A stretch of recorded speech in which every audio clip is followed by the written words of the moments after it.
to Ignited Max YouTube channel. At this video, we are going to learn the chapter of determinant and matrices of 11th standard of the exercise 4.4.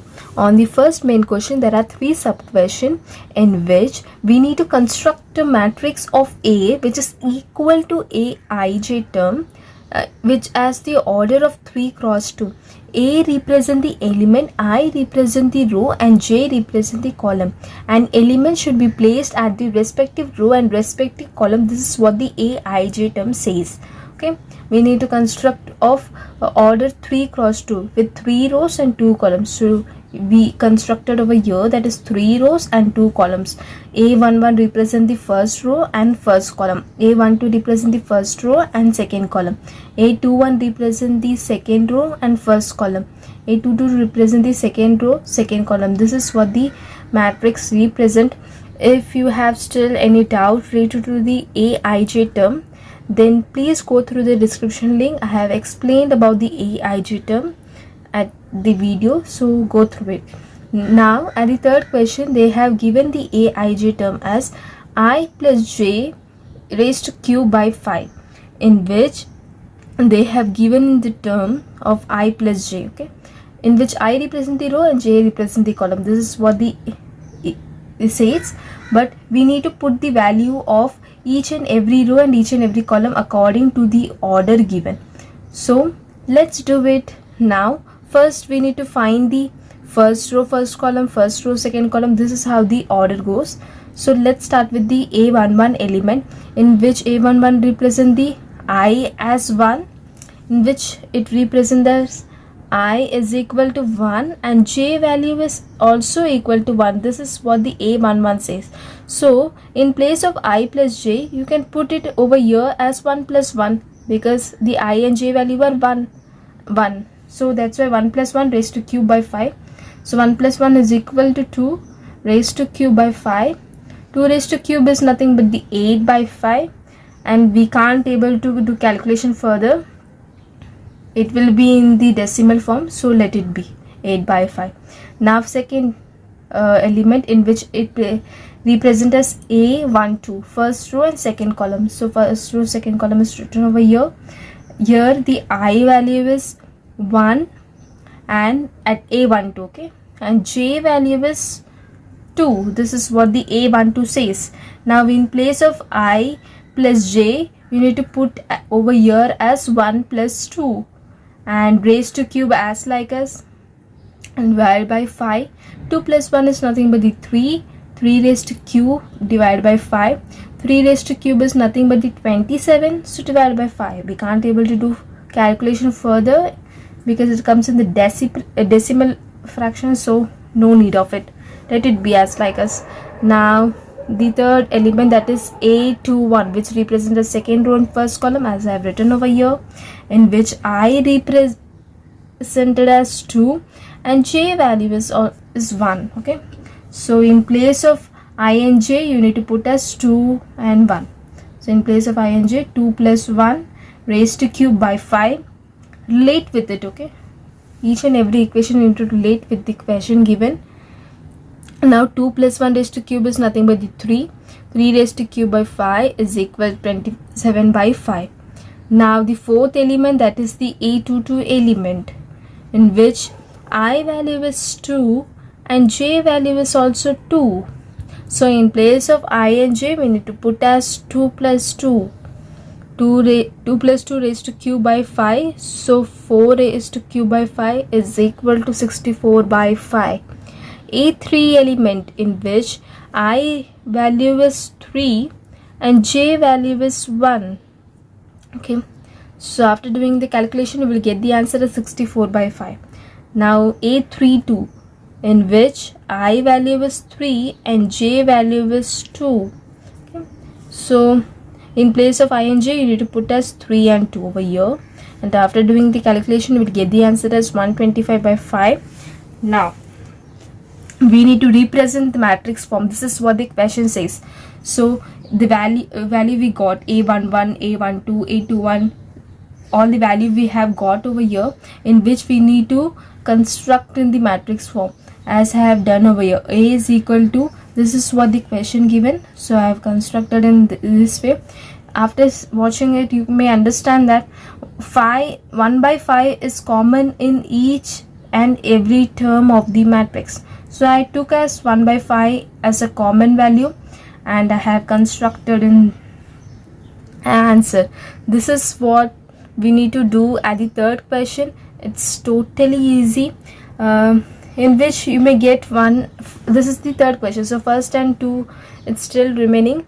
The same procedure is applied over here with the aij term with the same order, only this given term is different. Aij is equal to I plus j raised to q by 5. At the third question they have given, at the first and second they have given some other term. So rest all the procedure is totally same for each and every sum. Second question is related to the classifying the matrices that I have already done.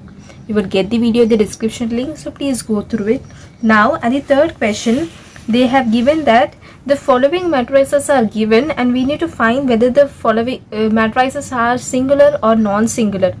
Your fourth questions are given. So I took the first question, in which first question you need to apply some of the properties. So I have took the first question. If you are able to solve the first question, then the rest three question is totally easy. Now to find the matrices whether it is singular or non-singular, we need to find the value of the determinant of the matrices are given. If the value of the determinant is equal to 0, if the value of the determinant is equal to 0, then it is called as a singular matrix. Then it is called as a singular matrix.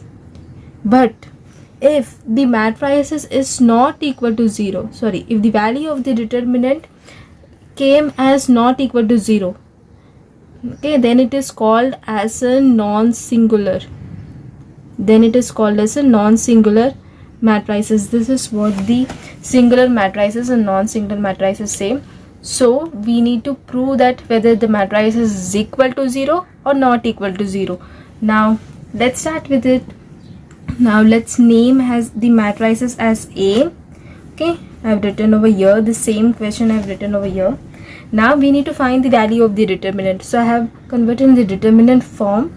Okay, now you may observe in the property phi, I have posted a video related to the properties of the determinant, in which it says that I'm going to show it over here. Okay, the property phi, you can see, if each element of any row or a column of the determinant is expressed as the sum of two term, as expressed as the sum of two term, right? Over here the sum of two term, over here sum of two term, over here sum of two term. At row 1 the sum of two term contains, okay, then the determinant can be expressed as the sum of two term. Then I have split it in this form. Okay, this x, y, z, the second term I have expressed in the second determinant, and the first term I have expressed in the first determinant. So this is what the property phi says. So with the help of the property phi, we can solve this question, in which you can see over here at the row 3 is the sum of two sum. You may see the subtraction, but still you can express like this. 2a, I am expressing the row 3 over here. 2a plus, and the p contains of minus over here. 2b plus and minus q is nothing but the same, plus minus minus. So 2a minus p, this is what it's actually same in both the sides. Now 2c minus r, I'm going to write next to it. 2c plus of minus r, this is nothing but the same. So if the sum of two term present, then we can split in the first determinant and second determinant. So first determinant will be expressed in this way. Rest all the elements will be same. At row 1 and row 2 no changes. At 2 determinant it will be in the same form. And at the row 3 only you need to split it in the 2a. Over here 2a, 2b, 2c. And over here minus p, minus q, minus r. And in between both of the determinant we need to contain as plus. Now at the first determinant 2 is common from R3. Yeah, 2 is common from R3. Okay, so I'm going to take 2 as the common over here, and at the second determinant minus 1 is common from R3. Over here you can see at R3 this minus 1 is common at the R3, so I'm going to take as minus 1 as the common. Now after taking as the common, you may watch that the row 1 value and row 3 value is absolutely same, ABC term, ABC term. So the property says that if any of the two rows or any of the two columns are identical, then the value of the determinant will become as a 0. We need to find the value of the determinant, then it will become as the 0 term. Now plus 1 as like as, even here you can see as row 2 and row 3 are identical, are actually same, so the value of the determinant will become as 0. So 2 into 0 0 plus or minus 1 to 0 0. So if the value of the determinant is equal to 0, then it is called as a singular matrices. This is what we got. And the third question, so this is how we are finding the singular matrices and non-singular matrices. Now at the second sum, find the value of the determinant as even in expanding format over the second, third and fourth question, but at the first question you need to use some of the properties, then only you can find the value of the determinant, because it contains of two variable term. If you started to expand any of the row or any of the column, you may find very critical sum in which you can't do the further calculation. So in case of that, you may solve some of the properties, you may use some of the properties, and with the help of it, okay, over here you have used the property and over here also you have used the property. If two rows or two columns are identical, then the value of the determinant will become as 0.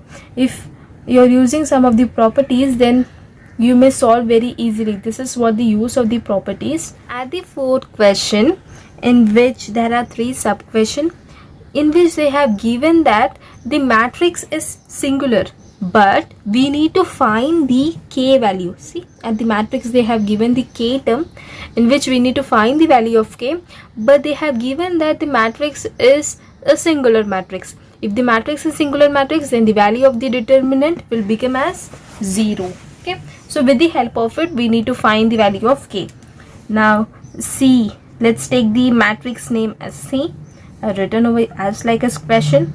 Now they have given us the given term as C is a singular matrix, so the determinant of C will be equal to 0. So I have written the term as C, which is equal to 0. Now over here you can expand any of the row, any of the column. Okay, I have tried with some of the properties, but it's not at all valid. But I may find that after expanding any of the row, you can find the value very easily. But at the previous sum, we can't able to solve by any expanding format.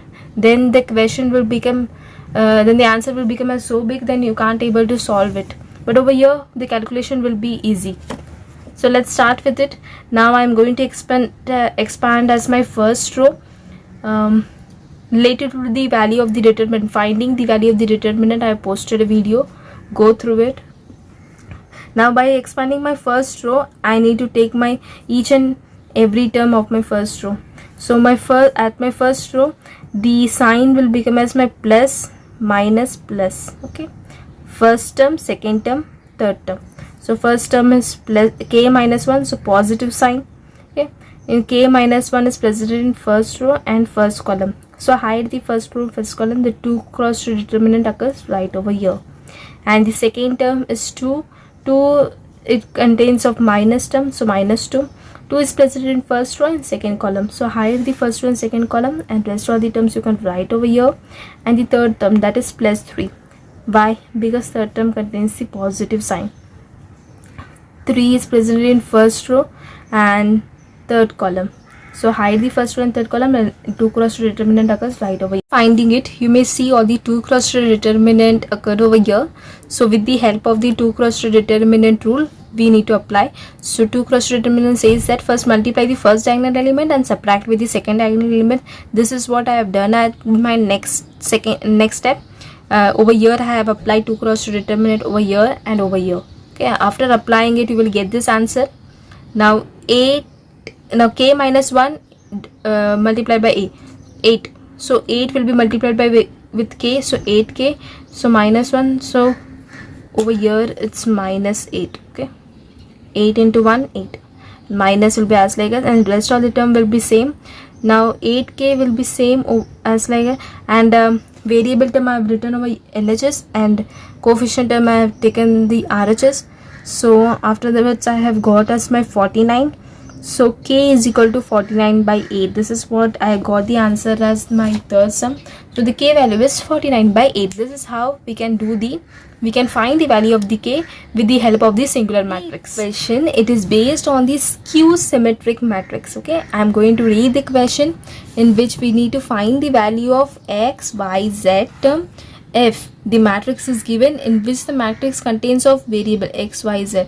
We need to find the value of x, y, z, but they have given the hint as it is in skew symmetric matrix. A skew symmetric matrix says that the A matrix is equal to minus of A transpose. Okay, A dash you can write, or A transpose you can write.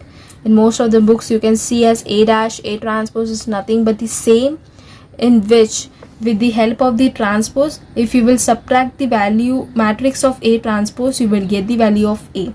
This is what the skew symmetric says. Okay, A transpose is nothing but the interchanging about the rows and columns. So this is what the A transpose is. With the help of it, we are going to do the sum. So let's start with it. Now the matrix A is given as like as we are, and the question we have written over here.